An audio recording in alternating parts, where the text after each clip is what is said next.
दिनेश के ट्विशा मौत मामले ने पूरे देश को झकझोर कर रख दिया है।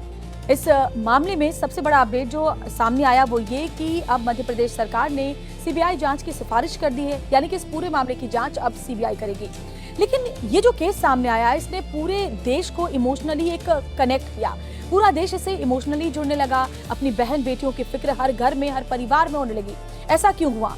तो देखिए, सबसे बड़ी बात है कि ट्विशा एक बहुत ही आत्मनिर्भर लड़की थी। ट्विशा सेल्फ मेड थी। ट्विशा कुछ करना चाहती थी, बनना चाहती थी। लेकिन जैसा कि हमारा सामाजिक परिवेश है उसमें ट्विशा के ऊपर भी शादी करने का कहीं ना कहीं प्रेशर जरूर होता है। और ऐसे में एक परिवार यही चाहता है कि जब उसकी बेटी की शादी हो तो एक ऐसे घर में हो जो कि वेल सेटल्ड हो, जिसकी समाज में जिसका सम्मान हो। और ट्विशा के ससुराल वाले वाकई ऐसे ही थे। रिटायर्ड जज थी उनकी सास, उनके ससुर भी रिटायर्ड जज रहे हैं, उनके पति लॉयर हैं और उनकी पूरी फैमिली जो है बहुत ही वेल एजुकेटेड रही है, अच्छा खासा उनका मकान है। तो ऐसे में किसी भी परिवार की इच्छा यही होती है कि उनकी बेटी की शादी ऐसे घर में हो। ट्विशा की शादी भी उनके परिवार वालों ने बहुत ही अरमानों के साथ इस बड़ी फैमिली में किया। लेकिन बड़ी फैमिली जरूर थी, बड़ा दिल नहीं था। ट्विशा की सास जो खुद जज रही हैं, वो ट्विशा को जज करने लगी और ये तमाम बातें उन्होंने खुद ही मीडिया के सामने रखी है। देखिए, आपने जगह जगह ट्विशा की सास गिरबाला सिंह की बाइट सुनी होंगी और वो जितना बोल रही हैं वो इतना ही एक्सपोज हो रही हैं, क्योंकि उन्होंने ट्विशा के बारे में कई ऐसी बातें कही।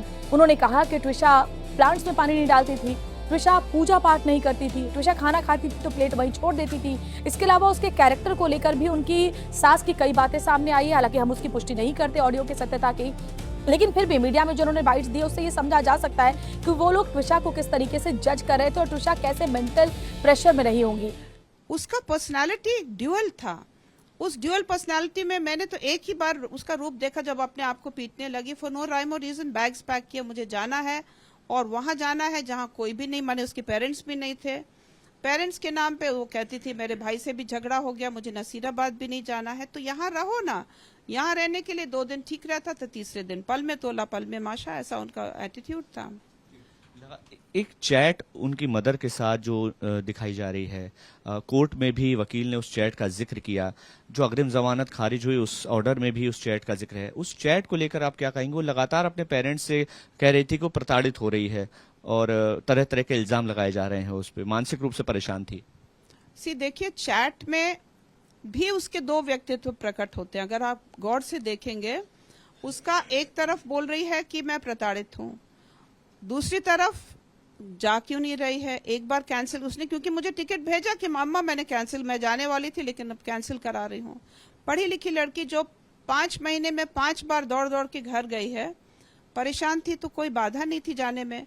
रोज शाम को मेरे साथ बैठती थी, बोलती थी कि चलो अपन कुछ करें, शाम तक रात तक उसका क्या मूड हो जाता। तो ये 2 टाइप का रुख का जो है ना, मेरी समझ के परे है।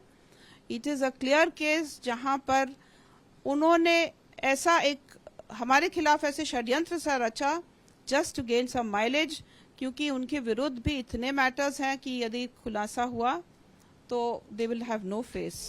इसके अलावा एक बात सामने आई ट्विशा के अबॉर्शन की। उसको लेकर सवाल उठे कि कोई लड़की आखिर मां क्यों नहीं बनना चाहेगी। अब देखिए, मां बनना या ना बनना किसी भी कपल का बहुत ही एक निजी डिसीजन होता है और एक महिला का शरीर वो ज्यादा बेहतर तरीके से समझती है। और कई बार महिलाएं अगर अपनी शादीशुदा जिंदगी में एडजस्ट कर रही होती है तो उनको लगता है कि वो फैमिली प्लानिंग तभी करें जब उनकी शादीशुदा जिंदगी अच्छे से चल रही हो। इसके लिए वो थोड़ा टाइम लेना चाहती थी, जो कि उसका अधिकार है। इसको लेकर के भी उसके कैरेक्टर को असैसिनेट करने की कोशिश ट्विशा के ससुराल वालों की तरफ से किया गया। ये तमाम बातें सामने आई हैं। इसके बाद आपने सुना होगा कि ट्विशा की जो सास हैं वो किस तरीके की बातें मीडिया में आकर कह रही हैं। आपने उनकी बॉडी लैंग्वेज उस वीडियो में देखी होगी जब ट्विशा के शव को सीपीआर नीचे लाया जा रहा था, कोशिश आखिरी की जा रही थी कि किसी तरह सीपीआर देकर बचाने की कोशिश की हो। उस वक्त जो उनकी सास का बॉडी लैंग्वेज था बहुत ही कंफर्टेबली इधर उधर रोम कर रही थी। और एक जो बहुत बड़ी बात इस पूरे मामले को लेकर के है कि ट्विशा की मौत के बाद उनकी सास गिरबाला सिंह ने कई इन्फ्लुएंशियल लोगों को कॉल किया था। जी हाँ, उसमें लोकायुक्त शामिल है, उसमें आईएएस ऑफिसर शामिल हैं, उसमें जो सीसीटीवी फुटेज वाले लोग हैं वो भी शामिल हैं। तो जरा सोचिए, किसी के घर में अगर किसी की मौत हो जाएगी तो क्या वो फोन करने में लग जाएगा? क्या वो इन्फ्लुएंशियल लोगों को फोन करेगा? इसका सीधा सीधा मकसद है कि कहीं ना कहीं इस पूरे मामले में क्या वो अब स्टेप ले सकते हैं ताकि उनके ऊपर किसी तरह की कोई आंच ना आए, इसके लिए फोन किया जा रहा था। ये साफ हो गई है बात। त्रिशा का परिवार लड़ाई लड़ रहा है, अपनी बेटी का अंतिम संस्कार नहीं कर रहा कि जल्द से जल्द पहले न्याय मिले। दोबारा पोस्टमार्टम की मांग त्रिशा के परिवार वालों की तरफ से की जा रही है, क्योंकि उनको लगता है कि परिवार बहुत ही इन्फ्लुएंशियल है।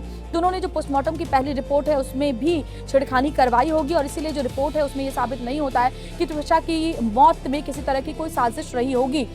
यही वजह है परिवार लड़ाई लड़ रहा है। त्रिशा के परिवार वाले रात दिन अपनी बेटी के लिए कानूनी लड़ाई लड़ रहे हैं। उन्होंने सीएम मोहन यादव से भी मुलाकात की, उन्होंने पीएमओ को चिट्ठी लिखी, उन्होंने हर जगह चिट्ठी लिख करके गुहार लगाई है कि उनकी बेटी को इंसाफ मिले।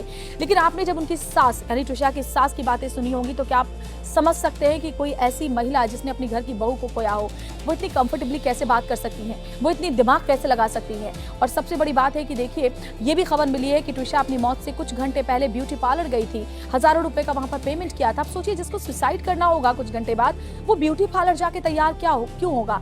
हो सकता है आवेश में उठाया हुआ ये कदम है। ये तमाम बातें जांच के बाद सामने आएंगी। लेकिन इसमें एक बहुत चौंकाने वाली बात यह है कि जब हमारी टीम ने ब्यूटी पार्लर की संचालिका से बात की तो उन्होंने कहा कि उनके पास फोन आया था गिरिबाला सिंह का, जो कि ये पता कर रही थी कि त्रिशा क्या उनके पास आई थी। जब इन्होंने बताया कि हाँ आई थी त्रिशा हमारे पास, तो फिर उन्होंने कहा कि आपके सैलून में सीसीटीवी कैमरा लगा हुआ है। और जब संचालिका ने बताया कि हाँ सीसीटीवी कैमरा लगा हुआ है, तो गिरिबाला सिंह ने कुछ लोगों को वहां भेजा और सीसीटीवी की फुटेज निकलवाई। ये कोई क्यों करेगा?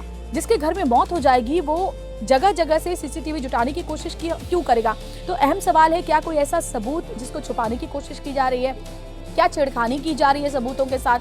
अगर परिवार ने कुछ नहीं किया, जैसे कि पूरे कॉन्फिडेंस के साथ गिरिबाला सिंह कहती है कि परिवार ने कुछ नहीं किया है, तो फिर आखिर क्यों इस तरह के स्टेप लिए जा रहे हैं? क्यों लोगों को फोन किए जा रहे हैं? क्योंकि परिवार रसूख वाला है।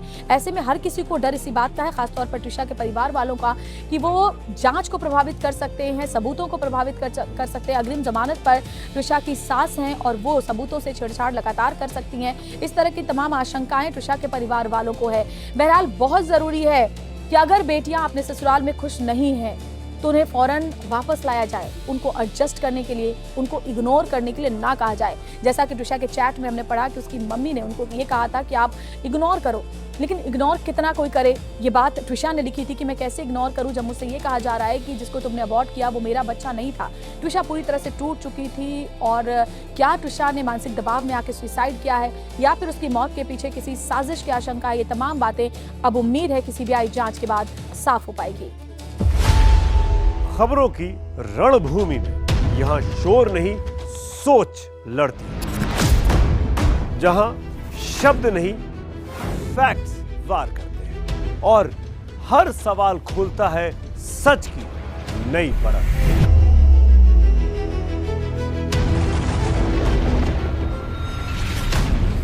चक्रव्यूह आपके अपने सुमित अवस्थी के साथ सोमवार से शुक्रवार शाम 6:57 पर टाइम्स नाउ नव भारत पर।